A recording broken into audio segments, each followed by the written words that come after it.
صحبه وبارک وسلم رب اشرح لی صدری ویسر لی امری واحلل عقدۃ من لسانی یفقہوا قولی اعوذ باللہ من الشیطان الرجیم بسم اللہ الرحمن الرحیم والتین والزیتون وطور سینین وہذا البلد الامین لقد خلقنا الانسان فی احسن تقویم ثم رددناہ اسفل سافلین إلا الذين آمنوا وعملوا الصالحات فلهم أجر غير ممنون فما يكذبك بعد بالدين أليس الله بأحكم الحاكمين۔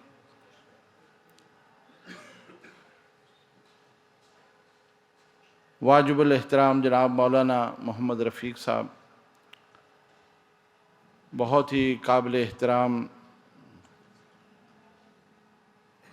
حاضرین مجلس، بالخصوص میں دیکھ رہا ہوں یہاں آج نوجوانوں کی ایک بڑی تعداد ماشاءاللہ مسجد میں موجود ہے۔ یہ مسجد میرے لیے کوئی نئی نہیں، اکثر و بیشتر میں یہاں حاضر ہوتا رہتا ہوں۔ اس کی بنیادوں سے لے کے اب تک جو مراحل اس سے گزرے اس سے بخوبی آگاہ ہوں۔ یہ بلا شبہ مولانا رفیق الرحمن صاحب اور ان کے رفقاء، ان کے بزرگوں اور ساتھیوں کا یہ خصوصی ایک صدقہ جاریہ ہے، اللہ تعالیٰ اس کو قبول فرمائے۔ دیکھیے، ہم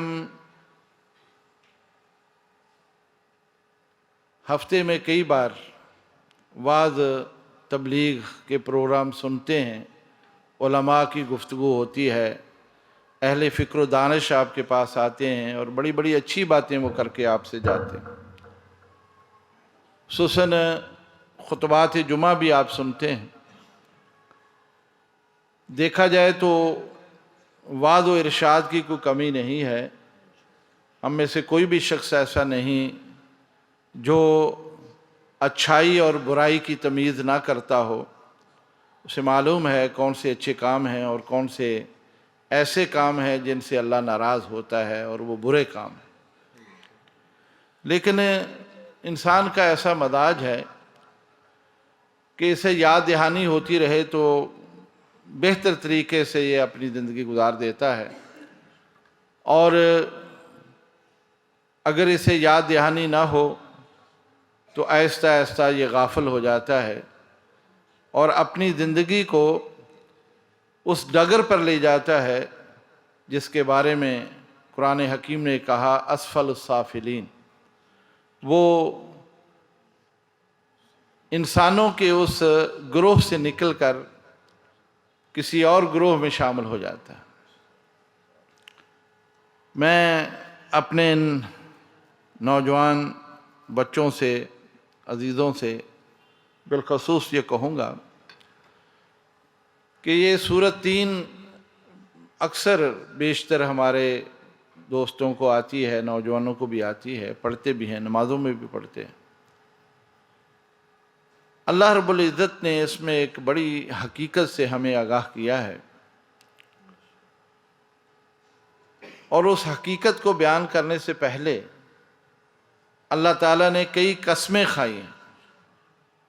حالانکہ یہ بات بہت ہی واضح ہے کہ اللہ تعالیٰ کو قسمیں کھانے کی ضرورت نہیں ہے۔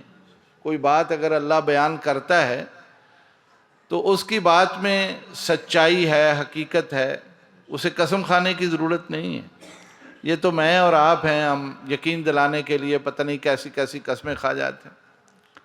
لیکن پتہ یہ چلتا ہے کہ یہ بات جو اللہ رب العزت بیان کر رہے ہیں یہ بہت بڑی ایک حقیقت ہے، اور اس حقیقت کی طرف متوجہ کرنے، اس کی اہمیت بیان کرنے کے لیے اللہ تعالیٰ نے یہ قسمیں کھائیں۔ والتین والزیتون وطور سینین وہذا البلد، 4 قسمیں کھائیں، 4۔ تین یہ ایک درخت ہے، اور انجیر جسے کہا جاتا ہے، اور ہمارے ہاں یہ ملتی ہے، خشک انجیر ہمارے ہاں چلتی ہے اور ہم کھاتے ہیں، جن علاقوں میں ہوتی ہے وہ تازہ کھاتے ہیں۔ والزیتون، یہ آپ جانتے ہیں کہ زیتون، یہ تو ہمارے ہاں بھی بولا جاتا ہے، زیتون کا تیل ہم استعمال کرتے ہیں، اور اگرچہ وہ مہنگا ہے لیکن ہمارے ہاں بھی وہ چلتا ہے۔ اس کا اچار بھی ملتا ہے اور بہت مزیدار ہوتا ہے اور بڑا صحت مند ہوتا ہے، اس کی قسم کھائی۔ اور پھر طور کی قسم کھائی۔ یہ طور وہ مقام ہے جہاں حضرت موسیٰ علیہ السلام اللہ تعالیٰ سے ہم کلام ہوئے تھے۔ یہ مصر میں یہ مقام موجود ہے، یہ پہاڑی موجود ہے۔ اور پھر وَهَذَا الْبَلَدِ الْأَمِينَ، اور اللہ تعالیٰ نے مکہ مکرمہ کی قسم کھائی جو کہ بلد حرام ہے، یعنی حرم ہے اللہ تعالیٰ کا، اس کی بھی قسم کھائی۔ اس کے بعد کیا کہا؟ لَقَدْ خَلَقْنَا الْإِنسَانَ فِي أَحْسَنِ تَقْوِيمٍ، ہم نے انسان کو بہت ہی خوبصورت پیکر بنایا ہے۔ یہ میری جتنی تخلیقات ہیں، اللہ تعالیٰ فرماتے ہیں جتنی میری تخلیقات ہیں اس میں سے سب سے شاہکار تخلیق انسان، سب سے عمدہ، سب سے خوبصورت یہ میری تخلیق ہے جو میں نے انسان کو بنایا۔ آپ اور میں کبھی اس پر ہم غور نہیں کرتے کہ اللہ تعالیٰ نے انسان کو کتنا خوبصورت بنایا،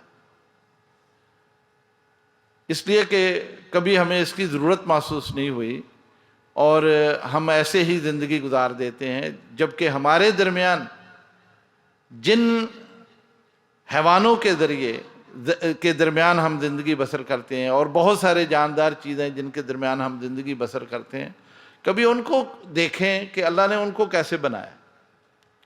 چوپائے ہیں، بھینس ہے، بیل ہیں، گدھا ہے، گھوڑا ہے، ہاتھی ہیں اور بے شمار چیزیں ہیں، بلی ہے، کتا ہے۔ اس کی تخلیق اللہ نے کیسی کی ہے، لیکن اس کے مقابلے میں انسان کو کتنا اچھا اور خوبصورت بنایا۔ اور اللہ رب العزت نے اس کے جتنے اعضاء ہیں، وہ ہاتھ ہوں، پاؤں ہوں، کان ہوں، ناک ہو، آنکھیں ہوں، ایسی اس کو ترتیب سے فٹ کیا ہے کہ انسان ذرا سوچے کیا اس سے بہتر بھی ہو سکتا ہے؟ اس سے بہتر ہو سکتا ہے؟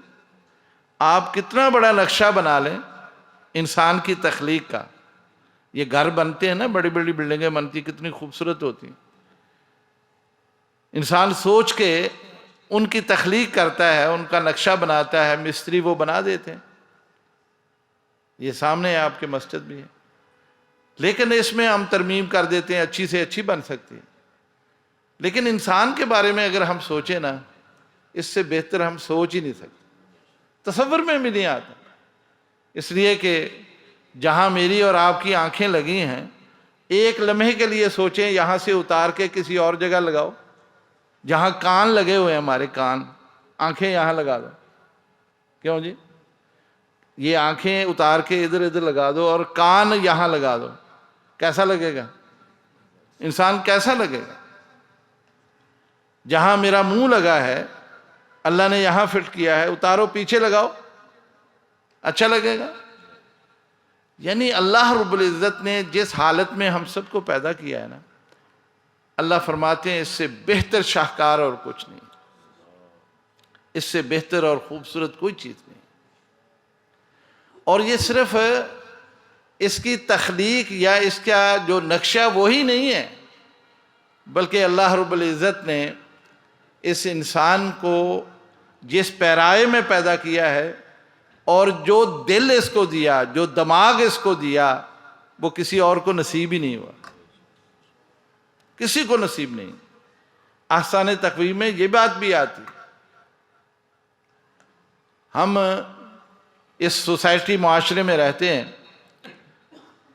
والدین موجود ہیں، بچہ کیسا بھی باہر سے کھیل کے جاتا ہے اور جسم پر مٹی ہوتی ہے، پاؤں مٹی کے ساتھ لتھڑے ہوتے ہیں، ماں اسی طرح سے گلے لگاتی ہے۔ کیوں لگاتی ہے؟ اس لیے کہ وہ اس حالت میں بھی اسے بہت اچھا لگتا ہے۔ اللہ نے اسے دل ہی ایسا دے دیا ہے جو دل اور کسی کو میسر نہیں ہے۔ کسی کو میسر نہیں۔ اور پھر اللہ نے جو دماغ اسے دیا ہے وہ تو کمال درجے کا ہے، اتنے کمال درجے کا ہے کہ یہ پیدا ہوتے ہی والدین کی صورتیں دیکھ لیتا ہے اور مرتے دم تک وہ صورتیں اس کے دماغ سے نہیں نکلتی، اور اپنی بھائیوں کو، بہنوں کو، رشتہ داروں کو، ان کی پہچان اس دماغ سے کرتا ہے، اپنے نفع اور نقصان کو اس دماغ سے سوچتا ہے۔ کیسی کیسی چیزیں ہیں جو اس دماغ سے وہ تخلیق کر لیتا ہے۔ یہ نعمت اللہ رب العزت نے صرف اس انسان کو دی ہے۔ اگر یہ نعمت کسی حیوانوں کو ملی ہوتی، نہ آپ کو دودھ ملتا، نہ آپ کو گوشت ملتا۔ صحیح ہے نا بات؟ یہ بھینس جس کا دودھ آپ نکال لیتے ہیں، اس دل و دماغ کے ساتھ ہی نکالتے ہیں، ورنہ بھینس کی قوت، طاقت اتنی زیادہ ہے، کوئی قابو کر سکتا ہے؟ اس نہیں کر سکتا۔ 10 بندے بھی مل جائیں اس کو قابو نہیں کر سکتے۔ لیکن انسان اپنے دماغ سے کیسی کیسی چیزیں بنا کے، کس انداز سے ان حیوانوں کو اپنا مطیع فرما بردار بناتا ہے اور ان سے استفادہ کرتا ہے۔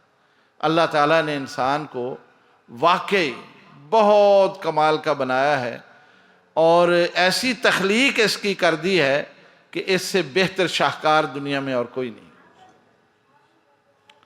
یہ انسان ہے جو اس دنیا میں خوبصورتی کا باعث بھی ہے، اس دنیا میں امن کا ضامن بھی ہے، اس دنیا میں اللہ کی توحید کو برقرار رکھے ہوئے ہے، اس دنیا میں رسالت مآب صلی اللہ علیہ وسلم کی اس رسالت کو دنیا تک پہنچانے کے لیے وہ کوششیں اور محنت کرتا ہے، ایک دوسرے کی اصلاح کرتا ہے، ایک دوسرے کی خیرخواہی کرتا ہے، ایک دوسرے کے کام آتا ہے۔ یہ انسان ہی ہے اس دنیا میں جو یہ سارے دھندے اور سارے کام چلاتا ہے۔ اس پورے کائنات کا جو نظام ہے وہ انسانوں کے ذریعے سے اللہ نے چلایا، اور ہم دیکھتے ہیں کہ ہر بندہ اپنی جگہ پر ایک کردار ادا کرتا ہے، اس مشین کی طرح جو مختلف پرزوں سے بنی ہوتی ہے، اور ہر پرزہ اپنی جگہ پر حرکت میں ہوتا ہے، اور اس کے نتیجے میں کچھ نہ کچھ چیز تیار ہو کے مارکیٹ میں آ رہی ہے۔ بالکل اسی کائنات میں انسان بھی اسی طرح سے، اور یہ کارآمد انسان ہے، کارآمد پرزہ ہے، کوئی نہ کوئی عمل اس کا جاری ساری رہتا ہے۔ یہ جو کچھ میرے اور آپ کے پاس ہے یہ انسانوں کی کاوشوں کا نتیجہ ہے۔ یہ کپڑے دیکھ لیں، یہ اینک دیکھ لیں، یہ گھڑیاں دیکھ لیں، یہ موبائل دیکھ لیں، اور بے شمار جو تخلیقات انسان کی ہیں یہ انسانوں نے انسانوں کے لیے بنائی، اور ہم اس کو استعمال کرتے چل جاتے ہیں۔ یہ گویا کہ انسان کا بہترین طرز عمل ہے جو ہمارے سامنے موجود ہے، اور یہ انسان جب ہمدردی کرنے پر آتا ہے تو آپ یہ بھی دیکھتے ہیں کہ کتنے کتنے لوگوں کو، بھوکے لوگوں کو کھانا کھلاتا ہے، کتنے مریضوں کا وہ علاج کرتا ہے۔ ہسپتال بھرے ہوتے ہیں، وہاں ڈاکٹر ہیں، وہاں نرسیں ہیں، وہ مریض جن کو گھر والے ہاتھ نہیں لگاتے وہ ڈاکٹر اور نرسیں ہاتھ لگا رہی ہوتی ہیں، اس لیے کہ اللہ تعالیٰ نے اس کی تخلیق ایسے کی۔ یہ بڑے ہی خوبصورت طریقے سے یہ زندگی بسر کرتا ہے۔ میرے بھائیوں، جہاں ایک پہلو یہ اللہ نے وہ حقیقت بیان کی ہے اس صورت کے اندر، قسمیں کھا کے یہ حقیقت بیان کی کہ یہ بہت اچھا ہے، وہاں ایک دوسری حقیقت بھی بیان کی، اور وہ حقیقت کیا ہے؟ ثم رددناہ اسفل السافلین۔ اور بعض دفعہ یہ اس بہترین پیرائے سے نکل کر ایک ایسے رستے پر نکل جاتا ہے کہ وہ پھر ذلت اور رسوائی کے گڑھے میں گر جاتا ہے، اور اس کی حرکتیں ایسی ہوتی ہیں، اس کے کرتوت ایسے ہوتے ہیں کہ کوئی اسے انسان ماننے کے لیے تیار نہیں ہوتا۔ لوگ اس کے کام دیکھ کر کہتے ہیں یہ تو کسی درندے نے کیا ہوگا، ایسا ہی ہوتا ہے نا کہ کرنے والا وہ انسان ہی ہوتا ہے، لیکن دیکھ کر لوگ اندازہ کرتے ہیں نہیں یہ کوئی انسان نہیں کر سکتا، یہ کوئی درندہ کرتا ہے۔ آپ دیکھتے ہیں ہمارے گرد و پیش میں کیسے کیسے حادثات ہوتے ہیں، واقعات رونما ہوتے ہیں، کہ بچوں کا قتل ہو رہا ہے اور پورے خاندان کو ملیا میٹ کیا جا رہا ہے، کیسے لوٹ مچار ہو رہی ہے، راہدنی ہو رہی ہے، ڈاکے ڈالے جا رہے ہیں، اور اس میں صرف چند رپوں کی خاطر انسان کی جان لی جا رہی ہے، اور کس طرح سے ایک دوسرے کو دھوکہ دیا جاتا ہے، فریب کیا جاتا ہے۔ آپ دیکھتے ہیں، اور آپ سب کو میری طرح جیسے مجھے شکوہ ہے آپ کو بھی شکوہ ہوگا، ہمیں دودھ خالص نہیں ملتا ہے نا، شکوہ یہ کہ نہیں شکوہ؟ اچھا آپ بتائیے، یہ خالص دودھ اس کو خراب کون کرتا ہے؟ کون کرتا ہے اس کو خراب؟ بھینس کرتی؟ نہیں، میرا خیال بھینس ہی کرتی ہے۔ وہ بے عقل ہے نا، وہ کر سکتی ہے، وہ زیادہ پانی پی لیتی ہے اور دودھ پتلا ہو جاتا ہے، ایسا ہی ہوتا ہے؟ نہیں، وہ نہیں کرتی۔ اس کو اللہ نے فطرت پر پیدا کیا، جو اس کے اندر ہے وہ نکالتی ہے، وہ خالص دودھ دے دیتی ہے۔ لیکن جب انسان اپنے کردار سے گرتا ہے نا، جو اللہ نے کہا اسفل السافلین، یہ حصہ اللہ نے بیان کیا کہ ایک طرف یہ بلندی ہے، اس کو دیکھیں یہ کیا کر رہا ہے، ایسے لوگوں کو سنبھالتا ہے جسے کوئی سنبھالنے والا، ان کے منہ میں بھی لقمے دیتا ہے، ان کے منہ میں لقمے دیتا ہے۔ لیکن دوسری طرف کہاں گرتا ہے؟ بچوں کو پلانے والا دودھ بھی خالص نہیں رہنے دیتا، اس میں بھی ملاوٹ کرتا ہے۔ معصوم بچے جو دودھ پیتے ہیں نا، اس میں زہر ملاتا ہے۔ یہ اپنے کردار سے اس حد تک نیچے گر جاتا ہے۔ او بھائیو، سچی بات ہے، میں اکثر جگہوں پر کہتا ہوں، کتنے ظالم ہیں وہ لوگ۔ ڈاکٹر پاس جاتے ہیں، میں اور آپ جاتے ہیں، ہزار 2,000 فیسیں دیتے ہیں، ڈاکٹر نسخہ لکھتا ہے، نسخہ لے کے ہم باہر آتے ہیں، اماں جی بیمار ہے، ابا جی بیمار ہیں، دادا جی بیمار ہیں، بھائی بیمار ہے، بیٹا بیمار ہے، تو باہر نکل کے ڈاکٹر کی دکان کے باہر ہم سوچتے ہیں کس میڈیکل سٹور پر جائیں جہاں خالص دوا مل جائے، ہے نا؟ یہ سوچتے ہیں ہم سوچتے ہیں کس دکان پر جائیں جس پر ہمیں جو ہے نا خالص دوائی، اچھی دوائی مل جائے، جعلی دوائی نہ ہو۔ کیوں؟ میری ماں کا مسئلہ ہے، میرے باپ کا مسئلہ ہے، میرے بیٹے کا مسئلہ ہے۔ لیکن حالت کیا ہوتی ہے؟ دعائیں لے کے جب ڈاکٹر کو دکھانے جاتے ہیں، وہ کہتے ہیں وہ پڑھویا کتھوں لے آئے ہیں، تو ساریاں جعلی، اور وہ سستی نہیں ہوتی، پورے پیسے وہ لیتے ہیں۔ کون کرتا ہے یہ کون کرتا ہے؟ انسان کرتا ہے۔ جب وہ اپنے کردار سے گرتا ہے نا، تو اس حد تک گرتا ہے۔ اب آپ مجھے بتائیے، قاتل ہم اسے مانتے ہیں جو کسی کو قتل کرتا ہے، اسے مانتے ہیں نا، جو کسی کو گولی مار دے، چھری سے مار دے، کسی کا گلا کاٹ دے، ہم کہتے ہیں یہ قاتل ہے۔ اب یہ جو آدمی ہے جو جعلی دعائیں بنا کے دیتا ہے اور اس کے کھانے سے کوئی مر جائے، وہ قاتل نہیں؟ قاتل ہے، لیکن کبھی سوچتا نہیں۔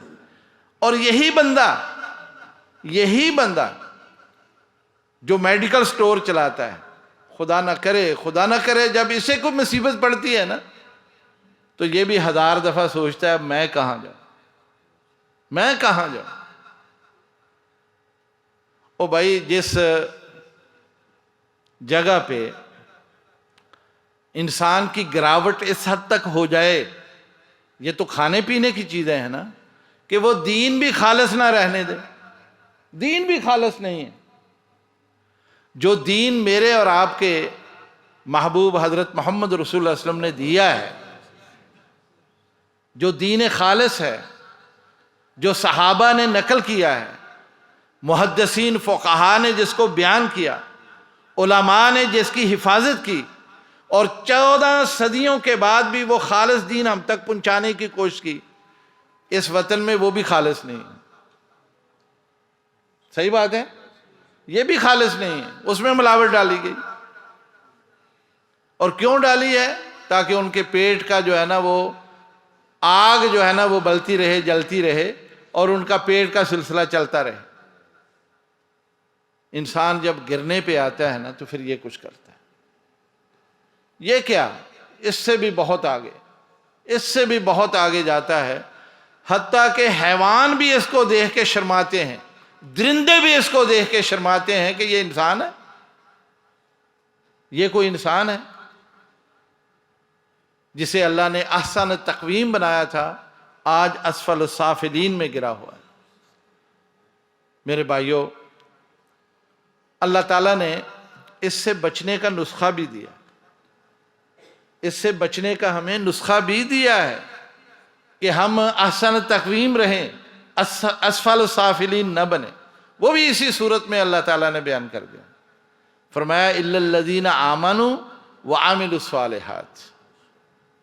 یہ بات اللہ رب العزت نے فرمائی، ہاں وہ لوگ اسفل السافلین میں نہیں جائیں گے، ان کا کردار صحیح رہے گا، وہ اس مقام پر فائز رہیں گے جو احسان تقویم میں نے بنایا، اس پر وہ رہیں گے۔ کیسے رہیں گے؟ فرمایا الا الذین آمنوا وعملوا الصالحات، جو ایمان لائے اور اچھے کام کیے۔ آپ جانتے ہیں جب میرا اللہ پر ایمان ہوگا، ایمان تو یہی ہے نا، اللہ پر ایمان، اللہ پر ایمان، اس بات کا ایمان کہ وہ میرا اللہ ہے، میرا پیدا کرنے والا ہے اور مجھے روزی دینے والا ہے، میری موت اور زندگی کا وہ مالک ہے، اور میرے لیے جو اچھا ہے اس کا بھی مالک ہے، اور اگر میرے لیے کوئی بیماری ہے اس کا بھی وہ مالک ہے۔ جب انسان اس بات پر ایمان لاتا ہے نا تو پھر وہ ڈنڈی نہیں مارتا، اسے یقین ہوتا ہے کہ میرا ایک پروردگار ہے، میرا ایک مالک ہے جس نے مجھے پیدا کیا، پیدا کرتے ہی اس بات کی ذمہ داری اللہ نے لے لی کہ تیرا رزق میرے پاس ہے، تیرا رزق میرے پاس ہے، میں نے تجھے رزق دینا ہے۔ جب انسان کو یقین ہو جائے نا کہ اس کا رزق فلاں کے پاس ہے، کوئی فکر رہتی ہے؟ کوئی فکر نہیں ہوتی، اسے کوئی فکر نہیں ہوتی۔ لیکن جو ملاوٹ کرنے والے ہیں، اگر وہ یہ دعویٰ کریں کہ میں بھی ایمان والا ہوں، ماننے کے لیے کوئی تیار ہو؟ وہ تو بھائی اللہ پر اگر ایمان رکھتے ہیں تو جعلی کام کیوں کرتے ہیں؟ جعلی اس لیے کرتے ہیں زیادہ پیسہ کمائیں، اپنی روزی میں اضافہ کریں۔ او بھائی یہ جو طریقہ انہوں نے اپنایا ہے یہ ایمان کے منافی ہے، ایمان اس کا تقاضا نہیں کرتا ہے کہ تم یہ کام کرو۔ حتیٰ کہ جو بندہ رشوت لیتا ہے نا، رشوت لیتا ہے، ہمارے علماء نے لکھا ہے کہ یہ بھی مشرک ہے۔ علماء نے لکھا یہ مشرک ہے۔ کیوں مشرک ہے؟ اگر اسے یقین ہو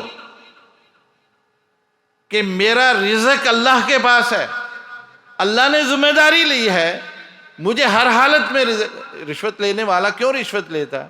وہ سمجھتا ہے میری تنخواہ تھوڑی ہے، کچھ پیسے اور ادھر ادھر سے لے لوں تاکہ میرا گزارا ہو، میرے بچوں کی فیس پوری ہو جائے، میرا فلاں فلاں فلاں کام ہو جائے۔ او بھائی تیرا ایمان کدھر گیا؟ تیرا ایمان تو رہا نہیں، اس وجہ سے کہ تو نے اپنے لیے یہ سمجھا کہ میں خود کماؤں گا۔ وہ تو ایک جگہ سے 1000 روپیہ لیتا ہے، گھر پہنچتے ہی تجھے خبر ملتی ہے 5000 اور خرچ ہو جاتا ہے۔ ایسا ہوتا ہے۔ اس لیے رشوت لینے والوں کے بارے میں بھی علماء نے لکھا ہے کہ یہ مشرک ہوتا ہے۔ ایمان جو ہے نا یہ انسان کو احسان تقویم پر رکھتا ہے، اللہ نے جو اس کی اچھی تخلیق کی ہے نا اس کے اوپر قائم رہتا ہے۔ اور دوسرا کیا ہے؟ حسن عمل، اچھا کام، لوگوں کے ساتھ خیر خواہی، لوگوں کے ساتھ بھلائی، لوگوں کے ساتھ ہمدردی، اور والدین کی خدمت، بڑوں کا ادب کرنا، اساتذہ کا ادب کرنا، نمازیں پڑھنا، اللہ کی اطاعت فرمانا، یہ سب نیک عمل ہے، یہ سب نیک عمل ہے۔ اپنے محلے میں، اپنے گرد و پیش میں، اپنے پڑوسیوں کے ساتھ حسن سلوک کرنا، کسی بھوکے کو کھانا کھلا دینا، کسی بڑکے ہوئے کو رستہ دکھا دینا، کسی مریض کو دوائی لے کے دے دینا، یہ کیا ہے؟ یہ سب اچھے کام۔ اور جو آدمی ایمان کے بعد یہ کام کرتا ہے وہ اللہ کی اس تعبیر کے مطابق جو اللہ نے بتایا ہے نا کہ میں نے انسان کو احسان تقویم بنایا، وہ اس پر قائم رہتا ہے۔